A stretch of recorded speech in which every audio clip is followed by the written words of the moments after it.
Hi guys, this is Alea Jen and welcome back to my YouTube channel. So for today's video, ano-ano nga ba daw yung tanong sa principal's interview or broker's interview? Same lang yan sila guys. Ang ibig sabihin ng principal or broker's interview is yung agency dito sa Hong Kong, yung nagtatanong sa'yo. So ayan yung interview nila. Bale, bago ka kasi makapunta sa or makakuha ng employer, dadaan ka muna sa agency dito sa Hong Kong. So, ayun yung tawag sa kanila, principal or broker's interview.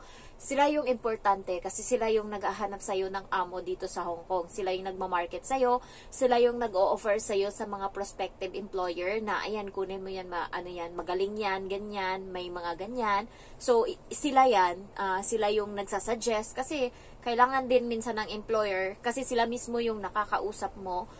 Ayan, katulad nung broker's interview ko, personal niya akong kinausap. Bali, yung may-ari ng agency dito sa Hong Kong, pumunta siya sa Pilipinas and face-to-face niya talaga kaming in-interview. Hindi katulad nung iba kong interview na through online lang. Ito, face-to-face talaga.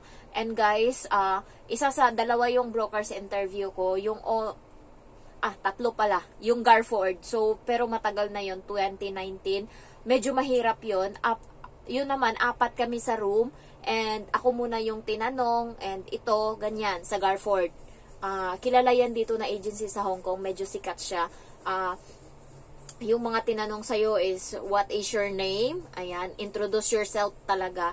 Importante yan. Introduce yourself, nandyan yung, yung pangalan mo, ano yung pang-ilan ka sa magkapatid, ganyan, ilang kayong magkapatid, saan ka nakatira, ganyan, ilang taon ka na, may anak ka ba, ganyan, so kung single, ganyan, anong natapos mo, anong trabaho mo dati, syempre ilagay mo dyan, ano ka, domestic helper sa Pinas, ganyan, ganito yung trabaho ko, ilang years ako doon, ayan, so yan yung mga tinanong sa akin dati, hindi ko na masyadong matandaan 2019, itong fresh is, napagalitan ako nung una, kasi nga, yung yung wala pa akong galang nun, hindi ako nagsasalita ng yes ma'am. Ang sinasabi ko is yeah.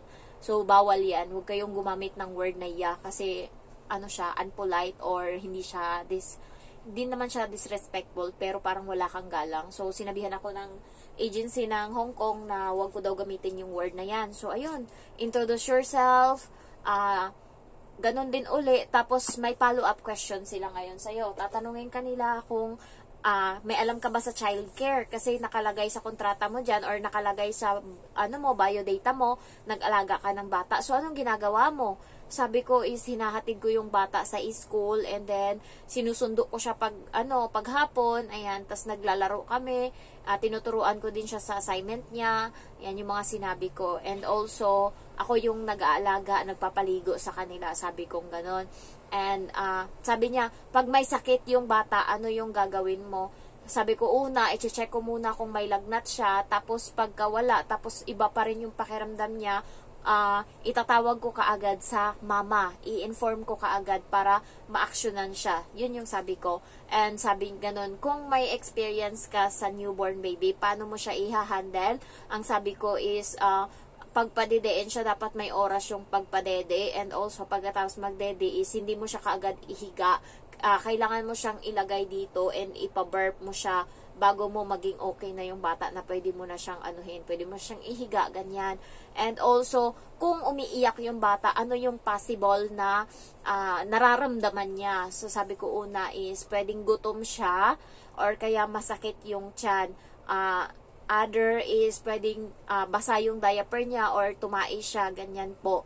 Ayan. So, yun yung mga possible na mga tinanong sa akin. And sa Kings kasi, kung nakapunta kayo dun guys, meron silang parang papel dun na sinerox, kailangan mo ipa-xerox. Nandun yung question and answer portion. May mga ganong idea ka. Halimbawa, yung mga ambush question na yan, pwede mo siyang masagot kasi nandun na siya sa papel. Konti lang yung naalala ko nung time na yun. Pero, yun nga, yung mga accident na mangyayari, kung anong gagawin mo. Syempre, kung may sunog, ang unahin mo talaga is i-secure mo yung bata or kung sino man yung nandyan sa bahay. And then, umalis kayo dyan sa bahala na dyan yung mga gamit. Unahin mo munang i-secure yung bata or sino dyan na binabantayan mo. Bahala na yan dyan. So, yun yung pinaka-possible talaga na dapat mong i-answer.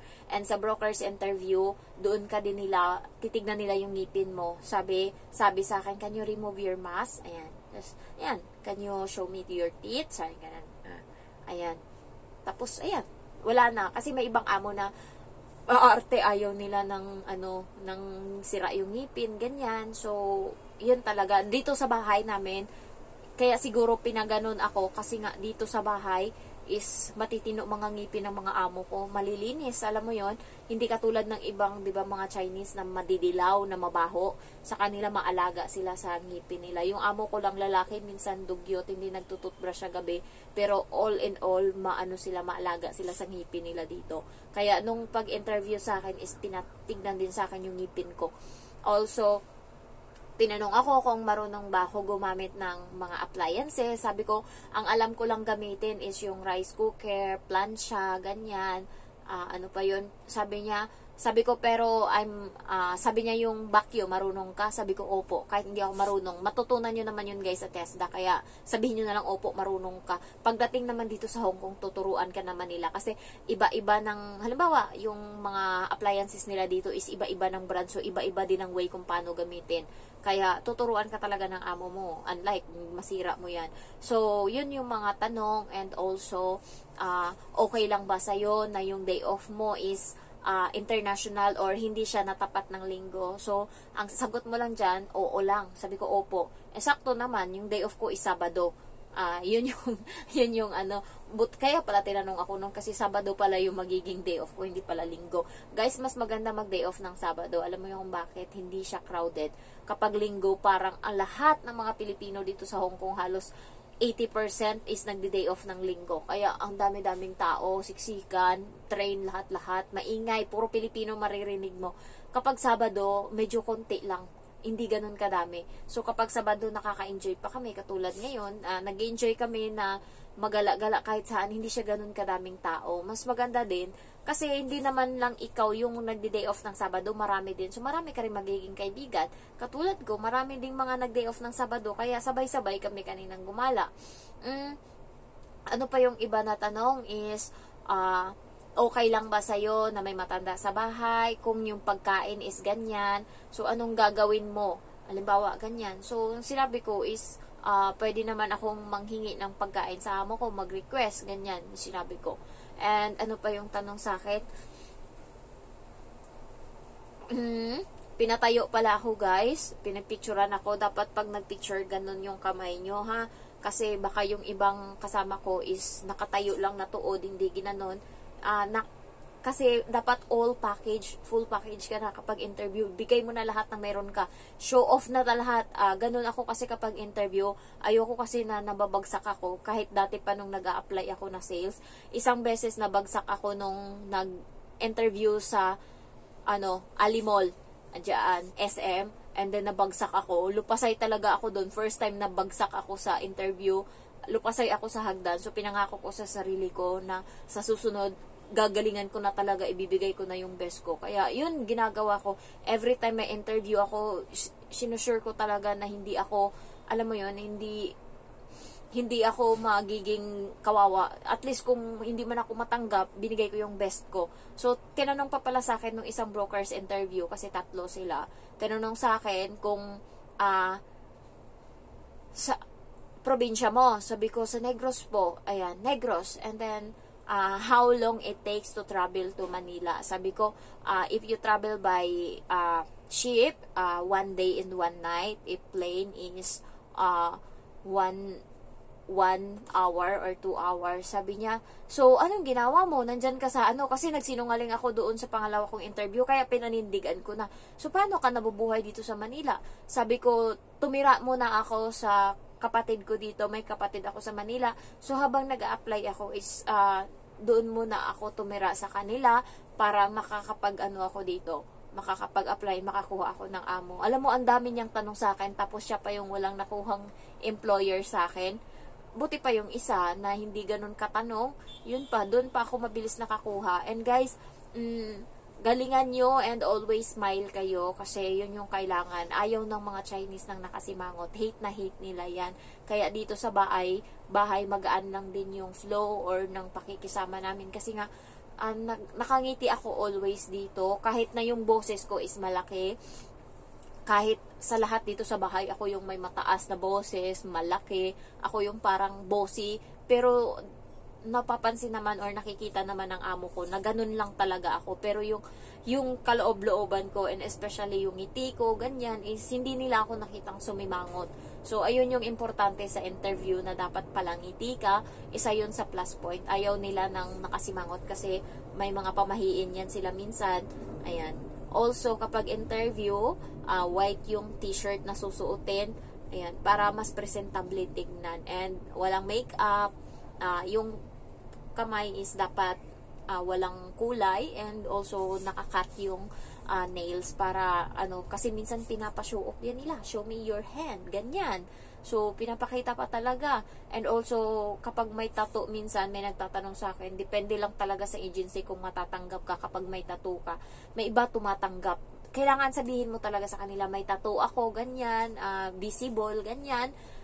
Meron namang iba na tumatanggap or sinasabi, pero may iba na ayaw talaga. Kaya yung iba is hindi muna nagpapatato. Nagpapatato sila kapag nandito na sila sa Hong Kong. Maraming mga tattoo artist dito. So yung kaibigan ko, may tattoo siya. Marami siyang tattoo sa likod, sa hita, andyan, sa kamay. So okay na yun kasi nga nandito ka na. Pag nandito ka na sa Hong Kong, tapos nag-aamo ka na, wala nang problema as long as okay yung amo mo. Pero pagka may ibang conservative, dapat tago yung mga tattoo mo para hindi napapansin. Kailangan nasa paa siya kasi 'di ba nakapantalo naman tayo always. Okay 'yan. So, pero pag papunta ka pa lang dito, mag-a-apply ka, medyo mahirap makahanap ng trabaho yung mga may tattoo tapos first timer. Kaya yung kapatid ko, doon siya kinakabahan kasi may tattoo siya bago siya pumunta ng Middle East. Yung nag-a-apply siya, hindi ko alam na anuhan lang ata siya, nagkatato siya dito. Ngayon, yan yung 50-50 sa kanya dito sa Hong Kong kung tatanggapin ba siya. Kasi nga, mahirap talaga pag may tato, hindi man pero parang may discrimination. Hindi kasi common dito sa mga tao, yung may mga tato. Kaya medyo lalo pag Chinese, okay lang kapag yung mga amo mo is mga Western, ayan, mga puti, kasi okay lang. Pero pag mga Chinese, mahirap. Ayan.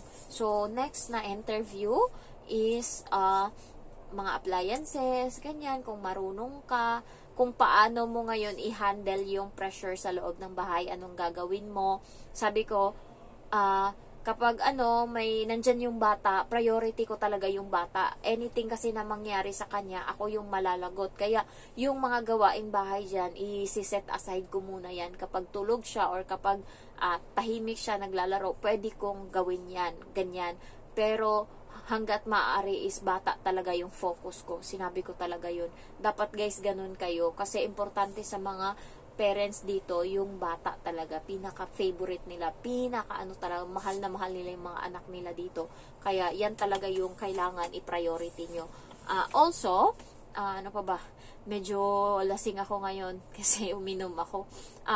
Kaya nagligo ako ng cold, napakalamig na tubig yung niligo ko para lang mahimasmasan ako kasi wala akong video. So far, yan lang naman yung interview sa akin. And sabi sa akin, okay lang ba sa'yo kapag may aso, ganyan, matanda, ganyan. Oo lang kayo guys. Hindi ka pwedeng mamili kasi pa lang yan, agency pa lang sa Hong Kong yung nag-interview sa'yo. Tsaka ka na mamili kapag employer na ngayon. Pero kasi mas mabilis makakuha ng trabaho yung hindi namimili. Hindi siya choosy. Ayan. Kaya minsan yan din yung problema. Pag first timer kasi parang wala nang karapatan na mamili kasi nga hindi ka na makakuha. Katulad nung babae, February siya nagkaroon ng employer. Ang employer is merong pusa. Ngayon, hinindian niya yun kasi may pusa. So, wala. Tinanggal na siya. Hindi na siya doon. Ngayon, nag-antay siya ulit na may employer's interview, ganyan-ganyan. inabot na siya ng April, hindi pa siya nakakuha ng amo. Wala na uling tumawag na amo sa kanya, wala nang nagpa-interview. So, yun lang yung isang beses na kukunin na sana siya, tinanggihan niya kasi may aso, tsaka pusa. So, ang nangyari, wala nang mga sumunod. Kaya minsan, nakakakaba din yung mag-reject ka, tapos biglang wala nang darating na amo na kukuha sa'yo. Kaya, andun yung sisi mo na sana tinry mo na lang yun. Kaya ako, awa ng Diyos naman na dinig yung panalangin ko kasi tinanggap ko naman yung isa kong employer nagpirma na siya ng kontrata, kaso nga lang 6 sila guys na adult, tapos isang aso. Hate na hate ko sa lahat yung aso, hate na hate ko talaga yan, ayoko talaga. So nagpe-pray ako, God, Diyos ko, give me give me another employer please, ayoko nito. Tapos nagpe-pray talaga ako. Kasi nga, nung natanggap ako, hindi ako masaya. Wala lang akong choice, kaya tinanggap ko. Tapos, nung kinabukasan, nag-message sa akin yung agency ko na meron akong employer's interview, 2:00. Tapos, ayun, nung kinausap ko tong amo ko, nalaman ko mag-asawa, tapos isang bata. Ay, Diyos ko, ginalingan ko na talaga. Doon ako kinabahan, na doon na ako medyo napanik. Kasi nga, ang nasa utak ko, kailangan kong makuha to. Na talaga to, pupush ko to. Ito kasi yung parang pray ko kay God, ito yung binigay. Kasi sabi ko, God, pag natanggap ako dito sa employer's interview ko na to, i-give up ko yung may aso doon sa kabila. Hindi ko pa kasi give up, ini-standby ko muna yun. Tapos, nung natanggap na talaga ako, minessage ko kaagad yung agency ko doon sa kabila. Sabi ko, ma'am, hindi ko natatanggapin yan.